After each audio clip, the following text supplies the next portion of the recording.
Olá, bom dia! Estamos iniciando mais uma manhã de aula e a nossa última prova, certo, desta semana de provas, que foi a primeira do ano. Espero que você tenha gostado, espero que você tenha se adaptado bem, certo? Porque todo professor tem a sua maneira de avaliar, todo professor tem a sua maneira de escrever as provas, de fazer as questões, certo? Então, espero que você tenha gostado bastante e que não tenha ficado com dúvidas. Mas se você ficou ainda com alguma dúvida sobre o conteúdo que nós estudamos, você pode me ligar, certo? Dizer, professor, estou com dúvida nisso. O senhor poderia me ajudar? Então, a gente, certo, vai lá e ajuda você. Mas não fique com dúvidas, não guarde dúvidas, ok? Então, vamos lá iniciar a nossa revisão de ciências. Antes de iniciarmos a revisão de ciências, se você tiver alguma sugestão, certo, de como melhorar as provas, dizendo, professor, eu acho que poderia ser feito desta maneira, ou então se eu fizesse desse jeito ficaria melhor, certo? Você me fala e aí nós veremos o que podemos fazer para melhorar, ok? Fala no meu privado.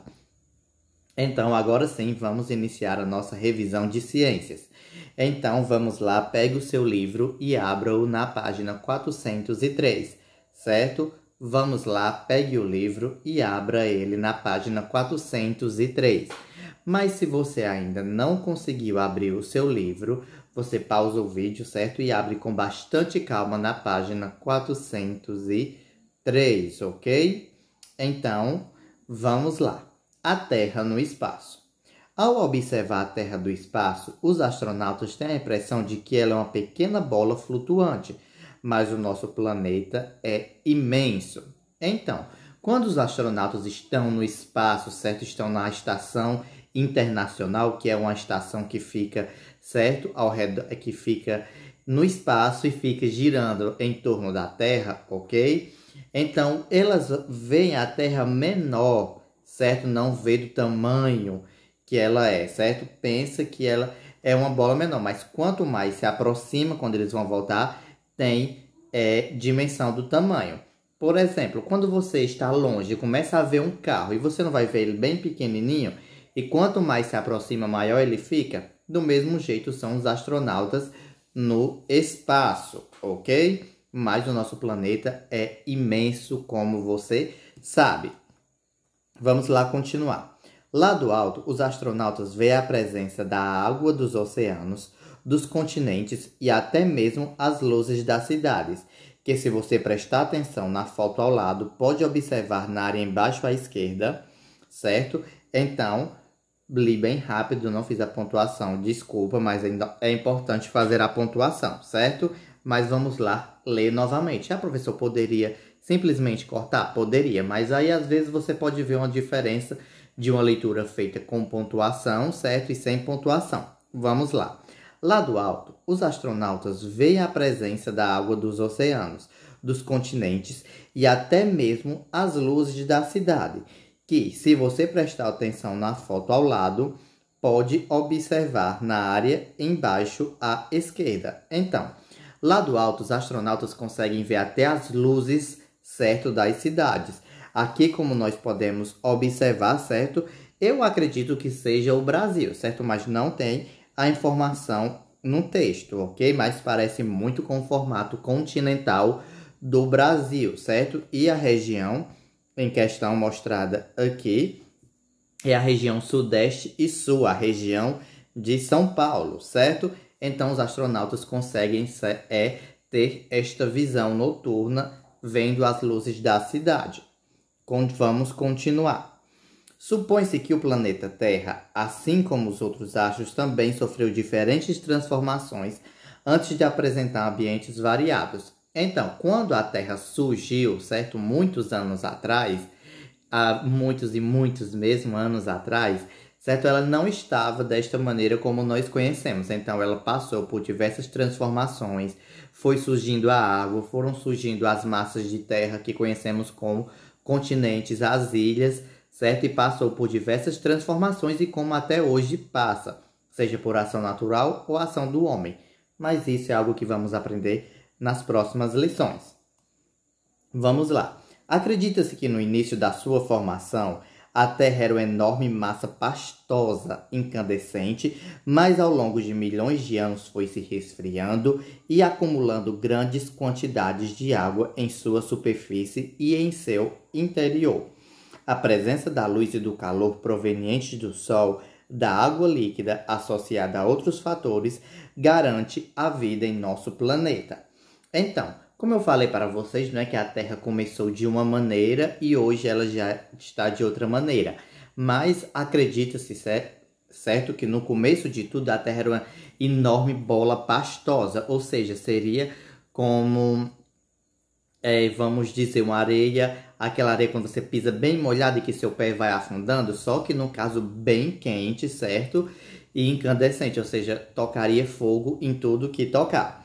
Mas ela foi se resfriando, e a partir das transformações surgiu a água, certo? As moléculas foram se juntando, as de hidrogênio com oxigênio, e aí, certo, foi surgindo a água. Depois você vai aprender futuramente o que é hidrogênio e oxigênio, certo? Não precisa se preocupar agora, mas vamos dizer que a água é formada disso, ok? Do ar que respiramos e outro tipo, certo, de elemento, que é o hidrogênio. Ok? Então foi se juntando em seu interior, depois foi para a superfície, e a presença de luz, certo, e calor que vinham do Sol fez com que a vida, certo, fosse surgindo na água. E a partir disso nós temos vida na Terra, ok? E a água até hoje garante a forma de vida como nós conhecemos. Então vamos continuar. O planeta Terra movimenta-se no espaço, assim como os planetas Mercúrio, Vênus, Marte, Júpiter, Urano e Netuno. A Terra e esses planetas se movimentam ao redor do Sol, formando o Sistema Solar. Mercúrio é o menor planeta do Sistema Solar e Júpiter é o maior. O Sol é a estrela mais próxima de nós e é dela que obtemos nossa fonte de luz e de vida, ok? Então, o planeta Terra, ele não é parado no espaço, ok? Ele está lá, pronto, parou. E como a gente já aprendeu, não é o Sol que se movimenta. É a Terra que se movimenta, certo? Então, ela está girando em torno de si mesma e girando em torno do Sol, não é mesmo? Então, não é apenas a Terra que faz este movimento. Mas, certo, esses outros 7 planetas, como Mercúrio, Vênus, Marte, Júpiter, Saturno, Urano e Netuno, certo? Todos eles giram em torno do Sol e giram em torno de si mesmo. Uns mais rápidos que outros e outros mais devagar, certo? E esses planetas formam o Sistema Solar, ok? Que são o conjunto de planetas que tem como estrela principal, certo? O Sol. Ou seja, eles giram em torno do Sol e o calor que provém, certo, destes que tem neste planeta, provém do Sol, vem do Sol. Mas não somente o calor, mas também toda a gravidade e todo o movimento, certo? Então, e o Sol é a estrela mais próxima e ela também é um dos fatores que garante a vida no nosso planeta. Então, na página 404, certo, nós temos uma representação do Sistema Solar, onde nós vemos Mercúrio, o mais próximo, certo? E também o menor. Depois tem Vênus. Depois de Vênus vem a Terra, que é o terceiro planeta do Sistema Solar, certo? O terceiro planeta mais próximo do Sol. Depois vem Marte. Depois Júpiter, que é enorme. Saturno, certo? Netuno e Urano, ok? Então, essa é a representação, ok? Claro que os planetas são bem maiores. Já pensou se a Terra fosse desse tamanho, não caberia ninguém, não é mesmo? Vamos lá continuar. O Sistema Solar fica em uma galáxia chamada Via Láctea. O Sol é apenas uma entre bilhões de estrelas que existem nela. Do mesmo modo, a Via Láctea é uma entre bilhões de galáxias que existem no universo. Então, o nosso sistema solar, certo? Aquele onde o planeta Terra está inserido, se encontra na Via Láctea, que é uma galáxia. E o que é uma galáxia? certo? A galáxia é o conjunto de astros, certo? E de planetas que giram em torno de uma estrela estão em um núcleo, certo? Então, são todos um conjunto de estrelas, planetas, asteroides, meteoros, tudo, e tem um movimento. E aí, a Via Láctea é uma galáxia e existem várias outras galáxias, certo? Aliás, bilhões de galáxias existem no universo. Continuando. Além de estrelas e planetas, o universo é formado por satélites naturais, meteoros, nebulosas, cometas e entre outros, certo? Além, como eu disse para vocês, de que existem planetas, estrelas, meteoros, meteoritos, certo? Existem as nebulosas, que são as nuvens de poeiras espaciais, certo? Que podem surgir novos planetas ou novos corpos celestes, ok? E também tem os cometas, que alguns passam de tempo em tempo próximo à Terra. Vamos continuar. O universo se encontra em constante movimento. Todos os seus componentes estão se deslocando pelo espaço. Isso também ocorre com o nosso planeta. Então, o universo, certo, é onde que se encontram as galáxias, que é o conjunto de estrelas, certo? Que, por sua vez, o conjunto de estrelas tem um conjunto de planetas, está sempre em movimento, certo? Então, estão sempre girando, sempre se afastando, estão sempre se aproximando, certo? E claro que a Terra não poderia ficar fora disso, né? Está sempre em movimento, girando em torno do Sol e girando em torno de si mesma. Não existe nada parado no universo. E nem você deve ficar parado com preguiça, deve sempre buscar fazer as lições, vocês fazem, né? Sempre estudar, não é mesmo? Sempre ajudar o pai e a mãe, ok? E estar sempre se movimentando sem ter preguiça, porque o universo se movimenta e nós fazemos parte do universo do planeta Terra. Então também devemos nos movimentar. Movimento é vida, ok? Continuando.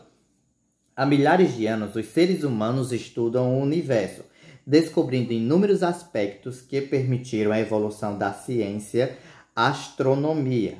Graças à astronomia e ao desenvolvimento tecnológico, o ser humano conseguiu empreender as viagens espaciais. Atualmente, o conhecimento que temos do universo vem em grande parte dos dados coletados nessas viagens espaciais e pelos satélites artificiais que monitoram o espaço constantemente. Então, não é de hoje que os humanos estão preocupados com o universo de olhar para as estrelas, para o planeta, telescópio, não. Mas é há milhares de anos, desde quando os humanos surgiram, eles já olham para cima, certo? Já se preocupam em observar o movimento dos astros no céu. E é a partir disso, certo? Dessa observação que surgiu a astronomia, que é a ciência que estuda os astros, os planetas, os meteoritos, as suas formações, o seu movimento, certo? Como ocorre, então busca uma explicação. E foi a partir da astronomia que os homens puderam sair da Terra, certo? E ir para o espaço, para a Lua, certo? E hoje se encontram em órbita da Terra, ou seja, girando em torno da Terra, a Estação Internacional, certo? Como já falei para vocês, onde tem uma equipe de astronautas estudando o espaço. E o maior conhecimento que nós temos hoje, certo? Vem dessas viagens e também dos satélites artificiais que foram lançados, ou seja, os satélites que estão no céu, certo? E que mandam informações para a Terra ou que já foram para outros planetas e mandam informações, certo, para a Terra, como são os outros planetas, ok? Então, vamos lá para a página 407, dizendo 400 e terra. Mas vamos lá, 400 e terra. Agora eu errei, não foi de propósito, certo? Não foi querendo, foi erro mesmo. Página 407, ok? Terra, o planeta azul. Ao redor da Terra existem camadas de gases que formam a atmosfera. Esses gases são o vapor de água, o gás oxigênio, o gás carbônicos e outros. Não podemos vê-los porque são invisíveis. Então, ao redor da Terra, tem uma camada de gases, certo? Ou seja, em todo ao redor da Terra, que é chamado de atmosfera. E se não existisse a atmosfera, certo? o nosso planeta não existiria vida porque o Sol queimaria tudo. Então, é a atmosfera que nos protege da luz solar em excesso. Entra somente o que é necessário para manter a vida na Terra, ok? E que gases são esses que formam essa camada tão preciosa para a gente? É o vapor de água, isso mesmo, aquele vaporzinho de água quando você vê água fervendo na panela subindo. Ao redor da Terra também tem ele. Tem o oxigênio, que é esse ar que nós respiramos, certo? O gás carbônico e outros gases, certo? E nós não vemos porque eles são invisíveis, certo? Nós não vemos assim o gás flutuando, por exemplo, como nós vemos saindo da panela, o vapor de água, certo? Eles são tão em volta da Terra, certo? E tão longe de nós que acabam sendo invisíveis, ok? Vamos lá continuar. A Terra, ao ser observada do espaço, aparenta ter a cor azul, por causa do maior espalhamento da radiação azul da luz na atmosfera terrestre. Essa cor azul é também refletida pela água existente na superfície da Terra, ou na superfície terrestre. Então, a Terra, quando é vista do espaço, ela tem uma cor azul, certo? Porque a luz azul se espalha na atmosfera, nessa camada de gases que tem ao redor da Terra, ok? A radiação azul que vem do Sol. Se você não sabe, o Sol não é simplesmente amarelo, certo? Mas toda a sua luz, toda a radiação tem várias cores. Então, o arco-íris que nós vemos são as cores da radiação do Sol. E a luz azul, a radiação azul, se espalha na atmosfera. E também é refletida por conta da grande quantidade de água que tem na superfície terrestre, ok? Vamos lá terminar? O interior da Terra, formado por ferro e níquel, cria um campo magnético ao redor dela. A atmosfera e esse campo magnético nos protegem das radiações prejudiciais vindas do Sol e de outras estrelas. Então, no centro da nossa Terra, certo? Do nosso planeta, tem muito ferro, certo? Esse ferro que nós conhecemos, mas ele está em estado líquido, certo? Por conta da temperatura, e níquel. Então, esses dois metais juntos formam um campo magnético que pegam, certo? Também a radiação em excesso, a luz solar em excesso e absorvem, certo? Então, aqui entra pela atmosfera, certo? Já vai para a superfície terrestre e o excesso ainda vai para o interior do planeta, como eu disse, ficando somente o necessário. Então, nos protegem, certo? Da radiação solar, a atmosfera e o campo magnético da Terra, ok? Então, essa foi a nossa revisão de ciências, foi um pouco mais longa, mas tudo bem, é somente esse vídeo hoje, ok? E então, um aviso para vocês. Amanhã é quinta-feira, certo? Quinta-feira da Semana Santa, como de costume, certo? Teremos o feriado da quinta-feira e da sexta-feira santa, ok? Então, segunda-feira retornaremos com nossas atividades normais, com as duas aulas e atividades, certo? Então, aproveitem esse feriado, certo? Para rezar, para pedir bênçãos a Deus, para nos livrar da pandemia, certo? E também, do mesmo jeito, você deve continuar tomando cuidado, certo? Não vá para aglomerações, evite aglomerações, certo? E se for sair de casa, use muito álcool em gel e use a máscara, certo? E nesses dias, tenha cuidado para não quebrar nada dentro de casa, ok? Desejo a você uma feliz Páscoa, certo? Na esperança que Jesus Cristo ressuscitou, você cresça uma criança abençoada, inteligente e que não tenha preguiça nunca de estudar, certo? Tome muito cuidado e beba bastante água. Feliz Páscoa e até segunda-feira. Tchau!